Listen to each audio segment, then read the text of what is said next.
Hi guys, it's Paul Chaffers here with Paul Collins. We're just here today looking at the new Corrigendum. I think first of all, Paul, it may help to explain what a Corrigendum is.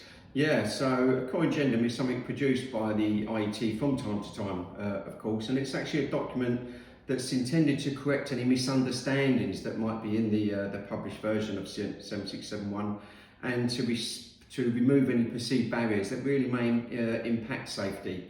And it's now drafted by the National Wine Regulations Committee, the header committee for the wine regulation called JPEL 64. So that's essentially what it is. So when does it come out, Paul? When does it, take effect? Well, we've already said it's today. It's the 15th of May. It now comes into force. So these changes replace the existing requirements that are there. So let's take a look at them. What we've done is we've grouped them into three areas. There's 5 changes. 2 of them are to do with protected escape routes. And really what that was a new term. It's not a new term for fire engineers or building regulations, but it's a new term that was brought in to the wiring regs.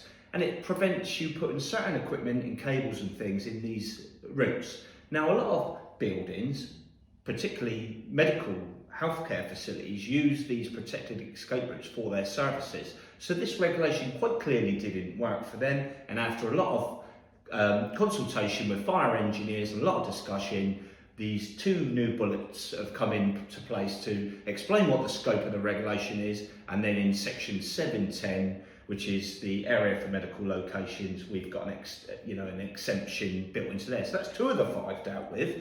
So I guess if someone works in those areas, that's important they have to read that now, so they can apply the new regulations from today. It's a free downloadable. They haven't got to buy a new book, which is good news for everybody. It's a correction and it's free to download from the IET and BSI.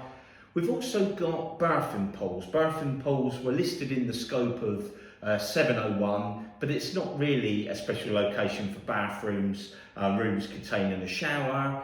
And it caused problems where somebody would want to put an inflatable bathroom pole up, and all of a sudden they had to apply zones, the sockets, and exactly. It made it awkward. So it should have never been there, and that's been removed from the scope of 701. And then lastly, SPDs. Well, we know in the 18th edition we had risk assessments and all this. So Amendment 2 simplified it, and it gave 3 key points where there's a risk to life or financial data, and also where there were safety services.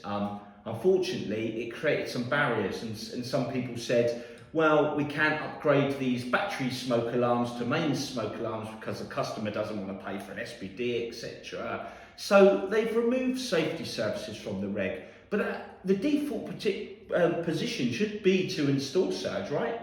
So what happens if someone doesn't want to install a surge protection device, and what do? Well, essentially they really need to have a conversation with their customers now, don't they? Because the default position, you're right, is to install the surge protection unless the client says they don't want it, they're not bothered about it, and they will accept the risks. Now, accepting a risk is a really big thing to do, isn't it? Accepting that risk, because your insurance company certainly won't accept that risk.